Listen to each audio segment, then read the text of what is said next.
I think everybody has fear all wrong. People have so many theories about fear. They talk about, oh, well, I'm afraid of success. No, I'm afraid of failure. I'm afraid of intimacy. I'm afraid of heights. I'm afraid of this. I'm afraid of that. I'm afraid of the other thing. There's actually only two fears. Only two. Life is about persuading people. Life is about influencing people.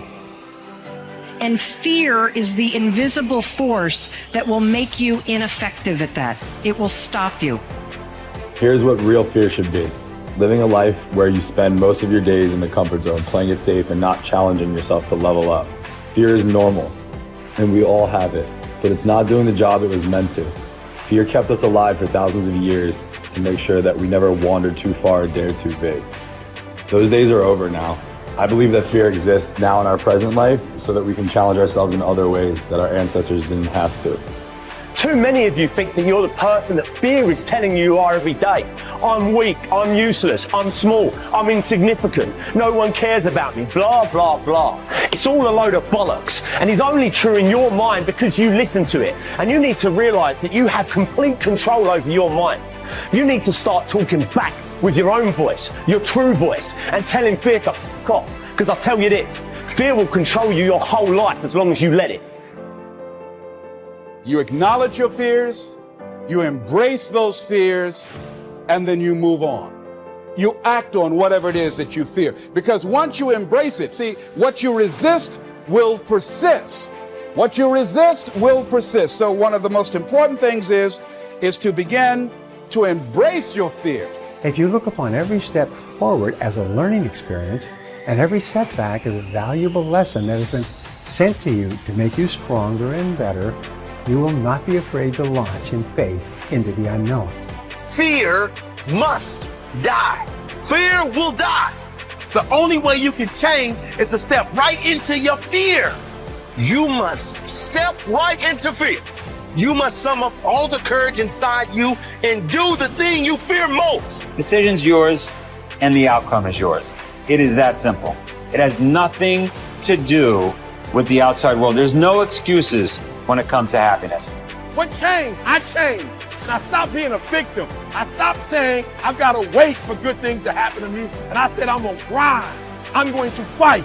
I'm going to work. I'm going to press forward. I'm going to learn. I'm going to do everything in my power. Every single day, I'm going to do everything in my power to become a victor and not a victim. You've got to ask yourself, how long am I going to allow this to hold me back? If you do what other successful people do over and over again, nothing can stop you from eventually enjoying the same rewards that they do. But if you don't do what successful people do, nothing can help you. Success is not an accident. Sadly, failure is not an accident either. You succeed when you do what other successful people do over and over until these behaviors become a habit. Likewise, you fail if you don't do what successful people do.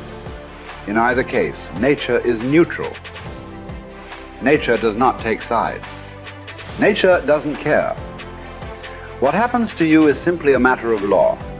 The law of cause and effect. You can look at yourself as a machine with a default mechanism.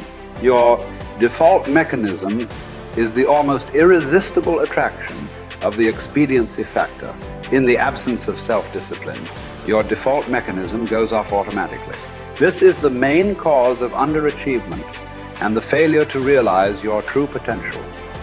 When you are not working deliberately, consciously, and continuously to do, be, and have those things that constitute success for you, your default mechanism is at work. You end up doing those fun, easy, and low-value things in the short term that lead to frustration, financial worries, and failure in the long term. One of the most important requirements for success, once you have decided what it is that you want, is the quality of willingness. Successful people are willing to pay the price, whatever it is and for as long as it takes, until they achieve the results they desire. Everyone wants to be successful. Everyone wants to be healthy, happy, thin, and rich. But most people are not willing to pay the price. Occasionally, they may be willing to pay the price, but they are not willing to pay the whole price. they always hold back.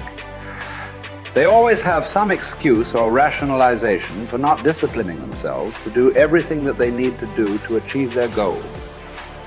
How can you tell when you have paid the full price of success? It's simple. Look around you. There it is. You can always tell how much of the price of success you have paid by looking at your current lifestyle and your bank account.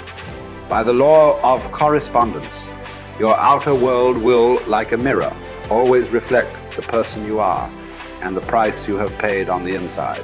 There are 7 simple steps that you can follow to set and achieve your goals faster. There are more complex and detailed goal-achieving methodologies, but this 7-step method will enable you to accomplish 10 times more than you've ever accomplished before, and you will do so far faster than you can currently imagine. Step 1. Decide exactly what you want. Be specific. If you want to increase your income, decide on a specific amount of money rather than to just make more money. Step 2. Write it down. A goal that is not in writing is like cigarette smoke. It drifts away and disappears. It is vague and insubstantial. It has no force, effect, or power.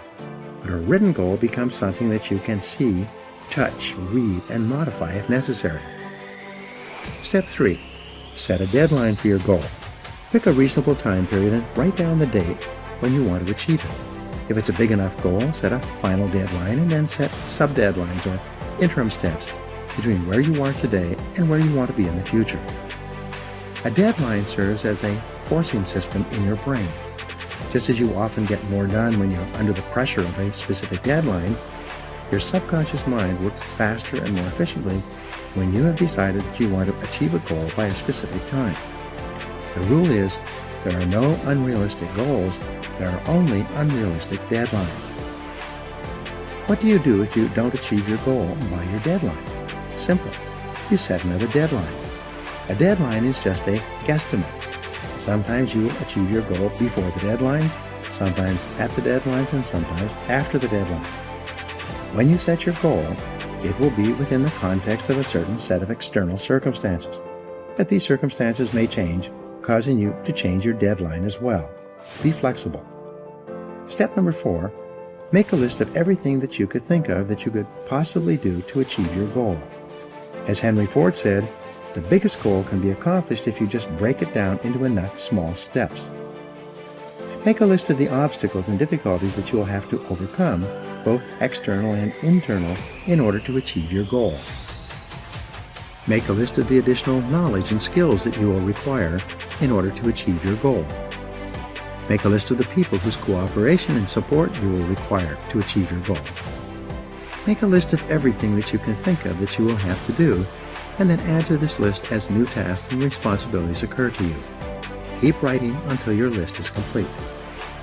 Step 5. Organize your list by both sequence and priority.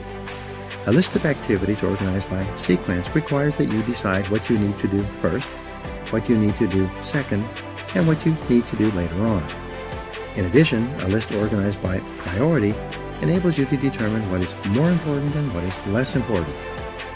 Sometimes sequence and priority are the same, but often they are not. For example, if you want to start a particular kind of business, the first item in order of sequence might be for you to purchase a book or enroll in a course on that business. But what is most important is your ability to develop a business plan based on complete market research that you can use to gather the resources you need and actually start the business you have in mind. Step 6. Take action on your plan immediately. Take the first step, and then the second step, and the third step. Get going, get busy, move quickly, don't delay. Remember, procrastination is not only the thief of time, it's the thief of life. The difference between success and failures in life is simply that winners take the first step. They are action-oriented. As they said in Star Trek, they go boldly where no man has ever gone before. Winners are willing to take action with no guarantees of success. Though they're willing to face failure and disappointment, they're always willing to take action as well. Step 7. Do something every day that moves you in the direction of your major goal.